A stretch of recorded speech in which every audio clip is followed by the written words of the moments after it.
Dear students, welcome to Merchant Engineering College Electrical Department. We discuss about the switchgear and protection chapter 2, Introduction to feeder protection. અત્યારે આપણે feeder પ્રોટેક્શનનું introduction ઉપર વાત કરીએ તો ફીડરને protection આપવું કેમ જરૂરી છે એના વિશે ચર્ચા કરીએ કે length of the line and the feeder length of the line એટલે કે આપણી transmission line and the feeder is more and એટલે કે એ ખૂબ જ લાંબી લાઇન્સ છે આપણી and these are installed in open means કે આપણા એટમોસ્ફિયરની અંદર ઓપન કન્ડિશનમાં છે ઇન્સ્ટોલ્ડ ઇન ઓપન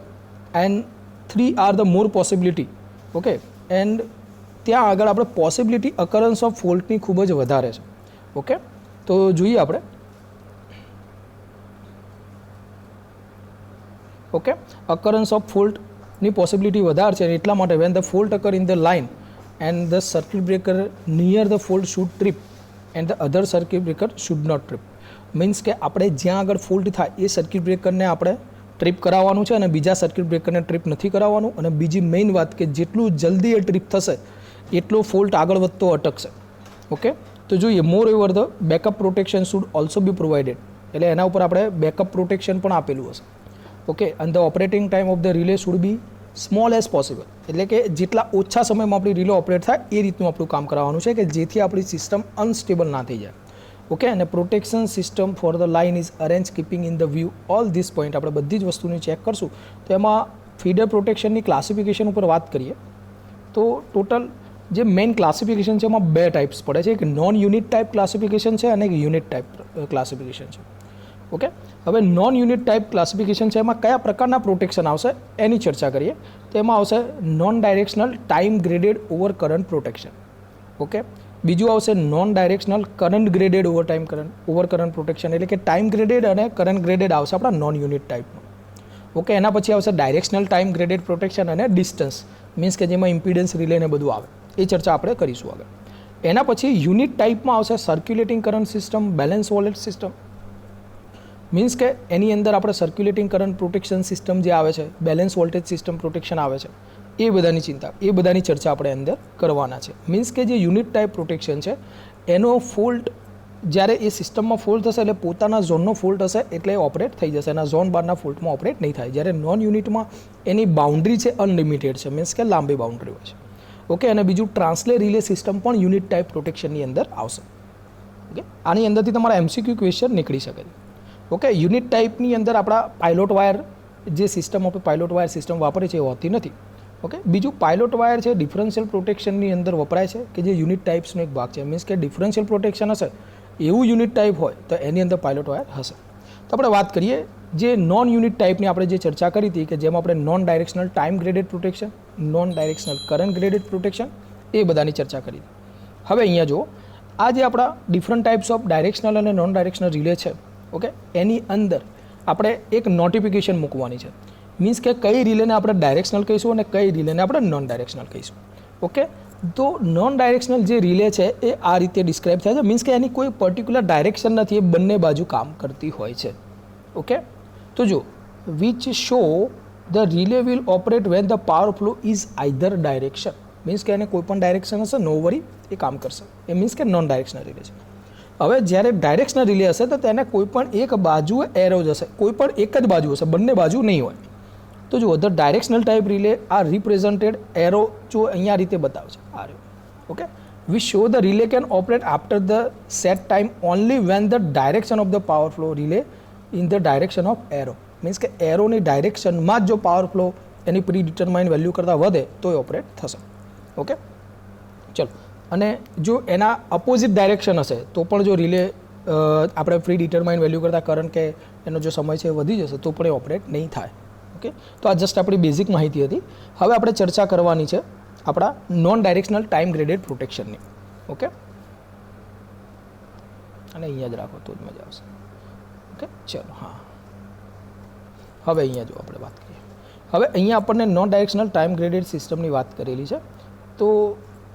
જે non directional time graded protection system છે તો ટાઈમ ગ્રેડેડ તો જો સમય આપેલો હશે તો જે જનરેટરની જોડે જે રિલે હશે એનો સમય વધારે હશે મીન્સ કે અહીંયા જો 1.8 સેકન્ડ રિલે જેમ જેમ તમે જનરેટરથી દૂર જતા જશો તો એમ આપણી જે રિલેનો ટાઈમ છે એ ઘટશે ઓકે તો તો જો this type of protection is useful for the protection of the radial feeder, means કે રેડિયલ ફીડર એટલે સીધો, ઓકે, એ રેડિયલ ફીડર્સની અંદર આવશે. ઓકે, ચલો. In which of the direction of the power flow is the same, કે જેની direction of power flow કેવું હોય છે, સેમ હોય છે. ઓકે, અને in this time grading of the different over current relay kept in differential location is done. Okay, એટલે કે ડિફરન્ટ લોકેશન ઉપર તમે ઓવર કરંટ રિલે મૂકીને એ ટાઈમ ગ્રેડિંગ લઈ શકાય છે. ઓકે, હવે તમને બુક્સના કરતાં એકદમ સિમ્પલ એક વસ્તુ સમજાવું છું. તો જો હવે ધારો કે કોઈ એક જગ્યાએ ફોલ્ટ છે અહીંયા, ઓકે, કોઈ એક જગ્યાએ અહીંયા કોઈ ફોલ્ટ થાય છે, તો પછી 0.3 સેકન્ડ, તો 0.3 સેકન્ડમાં એ રિલે ઓપરેટ થવાનો પ્રયાસ કરશે. રિલે ઓપરેટ થઈ જશે તો કોઈ વાંધો નથી. ધારો કે રિલે ઓપરેટ નથી થતી, તો 0.3 સેકન્ડે જો આ ડી વાળી આ રિલે ઓપરેટ નહીં થાય, તો 0.8 સેકન્ડે કે જે એના પછીનો સમય છે એટલામાં backup as a backup relay 0.8 સેકન્ડવાળી રિલે ઓપરેટ થશે. હવે ધારો કે કોઈ કારણસર 0.8 સેકન્ડવાળી રિલે ઓપરેટ નથી થતી,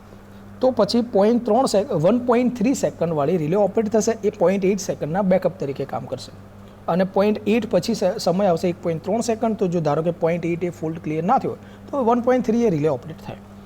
હવે ધારો કે કોઈ પણ એક કન્ડિશનથી 1.3 સેકન્ડવાળી રિલે ઓપરેટ નથી થતી, તો એના પછીનો જે સમય છે જનરેટરની જોડેની જે રિલે છે 1.8 સેકન્ડવાળી, એ રિલે ઓપરેટ થશે અને ફોલ્ટ ક્લિયર કરશે. ટૂંકમાં આપણે એક વસ્તુનું ધ્યાન રાખવાનું છે કે મારા જનરેટર જોડે કદી એ ફોલ્ટ આવવો જોઈએ નહીં, કારણ કે જનરેટર ઘણા બધા જે ફીડર્સ છે એમને સપ્લાય આપતું હોય. હવે જનરેટરમાં જો ફોલ્ટ આવશે તો એ બ્લેકઆઉટ તરફ આગળ વધી જશે અને એ સારી બાબત નથી આપણા ઇલેક્ટ્રિકલ સિસ્ટમમાં. ઓકે, તો ગમે તેમ કરીને આપણે જનરેટરના જોડે આવતા પહેલાં ફોલ્ટને ક્લિયર કરવાનો છે. એટલા માટે આપણે આ રીતે પહેલાં જે સૌથી દૂર છે એ ઓછો સમય રાખીએ, જેમ જેમ આપણે નજીક જઈએ એમ આપણે જનરેટરનું ત્યાં આગળ આપણા રિલેનો સમય વધતો જાય છે. ઓકે, ચલો, તો એ જ વસ્તુ અહીંયા પણ તમને સમજાવવાનો એમને પ્રયાસ કર્યો છે. ઓકે, તો this type of protection use in the radial feeder. તો MCQ ક્વેશ્ચન બને કે ભાઈ non directional time graded protection system કયા ફીડર્સમાં આપી શકાય, તો કે ભાઈ રેડિયલ ફીડરમાં આપી શકાય. Okay, in with the power flow in the one direction, એક જ દિશામાં પાવર ફ્લો હોય એ વખતે. એમાં IDMT રિલે, જે આપણે રિલે અહીંયા બતાવી હતી, એમાં IDMT રિલે હોય છે. Okay, inverse definite minimum time relay.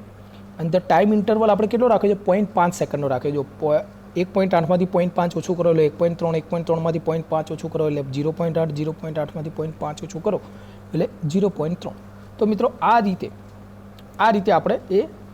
જે ટાઈમ ઇન્ટરવલ છે એ 0.3 સેકન્ડ આપણે સેટ કરી શકીએ. ધારો કે કોકને હજુ એડ કરવી છે 1.8ના પછી પણ એક રિલે, એના પછી જનરેટર મૂકવાની ગણતરી હોય, ઓકે, તો એમાં આપણે મૂકી શકીએ 2.3 સેકન્ડ. ઓકે, તો એ 1.8 પ્લસ 0.5 કરો એટલે 2.3 સેકન્ડ આપણી થશે. ચલો, હવે આ જે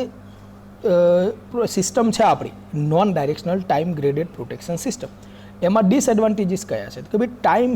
લેગ આપવો પડે. જે રિલે છે એને ટાઈમ લેગ આપવો પડે. ભાઈ જ્યારે 0.3 સેકન્ડે ઓપરેટ થવાનું છે કે 0.8 ઓપરેટ થવાનું તેને ટાઈમ લેગ આપવો પડે. બીજું, it is not suitable for the interconnected system, means કે આપણને અત્યારે હમણાં આગળ પણ વાત કરી કે આ રિલે ખાલી ને ખાલી આપણે રેડિયલ ફીડર વખતે આપણે આ સિસ્ટમ યુઝ કરી શકીએ છીએ non directional time graded. Okay, તો કે રેડિયલ ફીડર માટે કે જ્યાં આગળ પાવરની જે દિશા છે એ એક જ છે. ઓકે, જો અહીંયા પણ ફરી વાર લખેલું તમને બતાવું, with the power flow is one direction only, કે જ્યાં પાવરની ડાયરેક્શન એક જ દિશામાં થતી. બીજું, time grading has to be change where there is change in the system. હવે ધારો કે મારી સિસ્ટમમાં કંઈ વધારો આવ્યો છે, કંઈ ઘટાડો આવ્યો છે, કે કંઈ બી ચેન્જીસ થયા છે, વેરિયેબલ થઈ છે, એ વખતે મારે આ ટાઈમ ગ્રેડિંગ પણ બધાના સેટ કરીને અલગ કરવા પડે એને અનુલક્ષીને. ઓકે મિત્રો, તો આ રીતે આપણે અહીંયા non directional time graded system સમજી શકીએ છીએ. ઓકે, બીજું આપણે સાથે સાથે વાત કરી છે આપણા યુનિટ ટાઈપ અને નોન યુનિટ ટાઈપની. ઓકે, તો કે ભાઈ યુનિટ ટાઈપમાં મેં તમને વાત કરી કે યુનિટ ટાઈપમાં શું હોય તો કે આપણો પ્રોટેક્ટેડ સ્પેસિફિક એરિયા પ્રોટેક્ટ કરેલો હોય, કે જે ટ્રાન્સફોર્મર છે, ટ્રાન્સમિશન લાઇન છે, જનરેટર છે, એ બધામાં આપણે આ પ્રોટેક્શન વાપરીએ છીએ. ઓકે, બીજું, અને પોતાના ઝોનમાં ફોલ્ટ હશે તો જ આપણા યુનિટ ટાઈપમાં ઓપરેટ થશે. ઓકે, ચલો, બીજું ડિફરન્શિયલ પ્રોટેક્શન પણ આપણે યુનિટ ટાઈપની અંદર લઈ શકીએ છીએ. નોન યુનિટ ટાઈપમાં આપણે અનલિમિટેડ બાઉન્ડ્રી યુઝ કરી શકીએ છીએ. ઓકે, તો આ વસ્તુ આપણે પ્રોટેક્શન ઓફ લાઇન અથવા તો ફીડરમાં આપણે વાપરી શકાય, યુનિટ ટાઈપ અને નોન યુનિટ ટાઈપ. તો મિત્રો, આ લેક્ચરમાં આટલું. Thank you.